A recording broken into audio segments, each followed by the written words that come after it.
Hi, I'm Robin. Nope, that's not me. Welcome to our Bahamas sailing adventure. I'll explain who this little cutie is in just a second. But first... Day 42, and we're leaving Marco Island for the last good day of sailing for a while, and we're motor sailing because we have to... Please like and subscribe. New sailing videos every week. A very nasty cold front. We were not the only ones taking advantage of some excellent wind. We were going fast enough for dolphins to bow ride today. Let me tell you right now, if you like healing, bless your heart, but oh, it is not for me. Boing, boing, boing.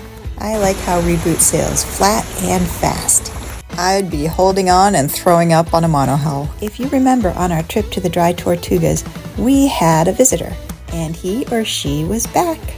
Really, I don't know if it's the same bird, but you look like you recognize me. It's the weirdest thing when birds land on your boat when you're sailing.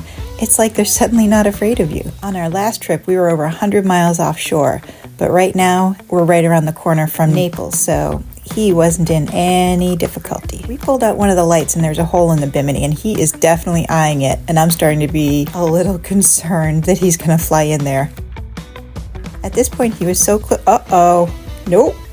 Nope, don't go in there. He's so close to my husband at the helm that he could reach out and touch him if he wanted. Sir, that is not a good nest for you. Luckily, he agreed, and he headed off to check out the monohull that was racing us.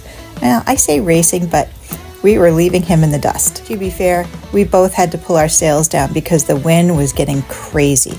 Maybe that's why the bird left. Sail it like you stole it, and see you out there.